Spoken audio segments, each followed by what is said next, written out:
Hai, Assalamualaikum warahmatullahi wabarakatuh dan salam sejahtera buat semua adik-adik cikgu yang sedang menonton video Cikgu Nur TV. Okay, so this is part 2 untuk penyata keuangan perniagaan. Alright, jom kita mula.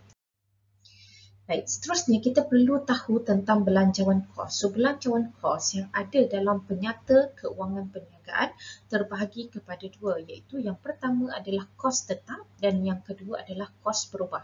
So, apakah kos tetap dan apakah kos berubah ini? Okey, kos tetap ni adalah kos yang tidak berubah mengikut perubahan tingkat pengeluaran. Okey, contohnya macam kalau kita keluarkan baju, bulan ni kita keluarkan 300 helai baju dan bulan depan dah nak start nak raya haji dan sebagainya, kita dapat banyak permintaan kan. So, kita kena keluarkan lebih kurang 700 helai baju berbanding 300 jadi 700. Walaupun perubahan daripada 300 ke 700 tu, kos tetap tu tetap tidak berubah. Dia tetap maintain macam tu juga. Contohnya macam sewa kilang kan. Adakah kalau kita keluarkan produk kita banyak, sewa tu akan meningkat? Tak kan? Dia sama je maintain. Sama juga dengan insurans ataupun kita punya loan bank kita kan. Dia tak ikut kita punya banyak ke tak banyak keluar. Even though kalau macam sekarang tengah COVID-19 pun, kita tetap kena bayar sewa kedai dan sebagainya. Alright? Okey, kos berubah pula, kos yang dia terbaliklah dengan yang kos tetap tadi. Yang tadi dia tidak berubah. So, kalau kos berubah, dia berubah mengikut tingkat pengeluaran. Jadi daripada 300 kepada 700 tu, kos dia akan berubah. Contohnya macam bahan mentah. Kan, kalau kita nak keluarkan 300 helai baju, mungkin kita perlukan dalam 1,200 meter kain kan. Tapi bila dah jadi 700, dia akan bertambah lagi lah mengikut keperluan produk yang kita nak keluarkan. Ataupun ada juga contoh lain macam kos buruh kan. Kalau kita nak keluarkan lebih banyak baju, mungkin kita perlukan upah lebih ramai pekerja ataupun pekerja kita nak kena buat OT dan semua tu merubah kita punya jumlah pembayaran kepada mereka dan juga duti atas bahan mentah. Alright, so itu adalah dua belanjawan kos yang penting dalam penyata keuangan. Baik, seterusnya kita tengok pula siapakah pihak yang berkepentingan untuk merujuk kepada penyata keuangan ini. Ini soalan ni pun soalan famous juga keluar dalam exam, jadi kena faham jugalah sekurang-kurangnya tahu 3 daripada 5 pihak berkepentingan pun dah okey. Alright? Okey, so yang pertama adalah pemegang saham ataupun pemilik syarikat lah. So kenapa pemilik syarikat ni memerlukan penyata keuangan dia untuk menjadi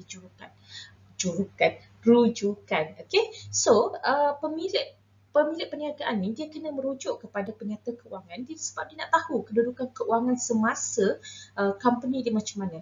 Dan macam mana pula daripada kedudukan semasa tu dia nak tentukan hala tuju perniagaan tu. Okay? Dan dia pun nak tahu juga apakah ramalan ataupun sasaran keberuntungan perniagaan dia lah, berapa banyak pulangan yang dia akan dapat. Okay? Seterusnya adalah pelabur. So, penyata keuangan yang bagus, okay, yang kalau kita tengok, wow, dia punya penerimaan lebih baik daripada lebih banyak daripada pembayaran. So, dia menunjukkan syarikat tu keuntungannya banyak dan dia dapat meyakinkan pelabur ni untuk melabur dalam perniagaan. Okey, seterusnya adalah pihak pengurusan. So, pihak pengurusan ni macam pihak pentadbiran lah, bahagian fungsian pentadbiran. So, penting untuk dia tengok penyata keuangan untuk apa? Untuk dia buat pertimbangan kan, nak bagi bonus ke, nak bagi dividen kan, ataupun dia nak buat perbandingan prestasi syarikat daripada tahun lepas dengan tahun ni.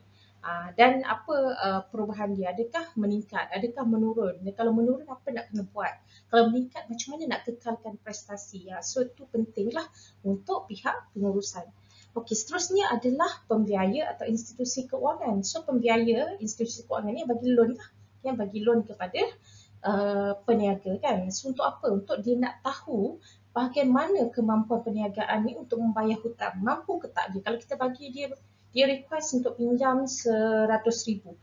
Mampu tak dia ni nak bayar 100,000 ni? Dan sebulan kena bayar 1,000. Mampu ke tak mampu? Tengok kepada penyata keuangan dia. Okay, dan yang terakhir adalah pembekal ataupun vendor. So pembekal dengan vendor ni dia membekalkan bahan mentah kepada syarikat. Betul? So syarikat kena bayar.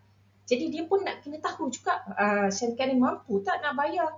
Dia order banyak-banyak tu mampu tak nak bayar kan? Nak tengoklah cekap ke tak cekap syarikat ni dalam pengurusan hutang sebelum dia memberi kemudahan kredit atau pinjaman kepada perniagaan. Okey, so tadi kita dah tengok dah pihak berkepentingan.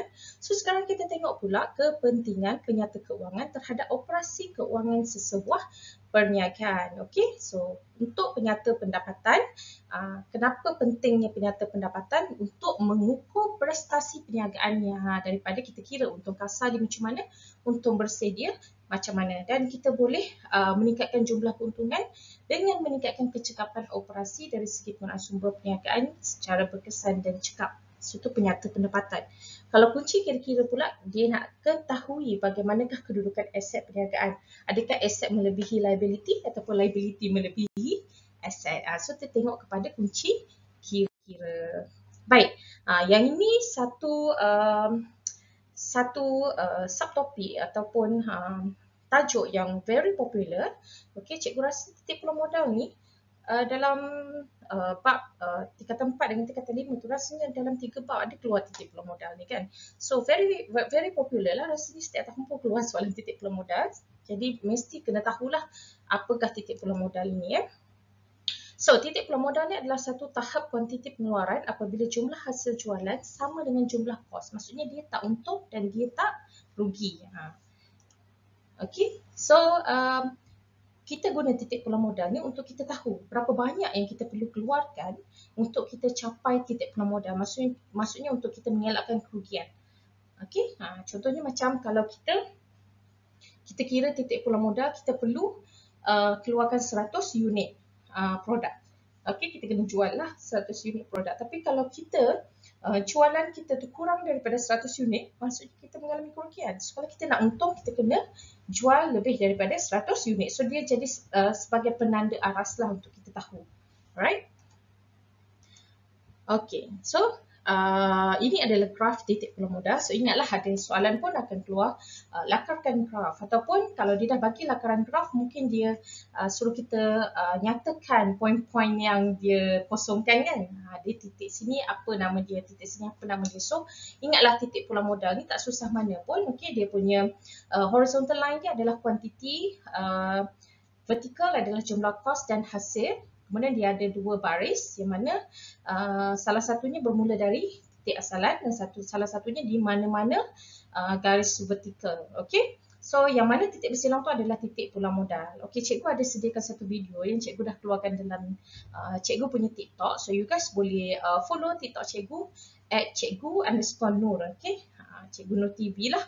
Boleh follow TikTok cikgu. So dalam tu banyaklah cikgu buat video berkaitan dengan subjek perniagaan kita kan. So kalau nak tengok santai-santai bolehlah follow cikgu punya TikTok. Alright, so kita tengok lakaran titik peluang modal yang cikgu dah sediakan. Du chagrin affaibli par la page, souris malheureux, volant ton chemin, tout saccage peu, car rien n'est gratuit dans la vie. Alright, okay, so itulah lakaran titik peluang modal yang you guys kena ingat. Okay, so untuk bab 4 ni penyata keuangan perniagaan, so kita dah habis sehingga titik peluang modal. Sebenarnya dia ada lagi analisis nisbah asas. Tapi analisis nisbah asas, cikgu dah buat dah video dia. Ada dalam cikgu punya channel YouTube. So you guys boleh refer lah dalam, boleh scroll lah cikgu punya channel YouTube. Okay, boleh tengok dekat situ untuk topik analisis nisbah asas. Alright, okay, so itu saja. Terima kasih. Bye. Assalamualaikum.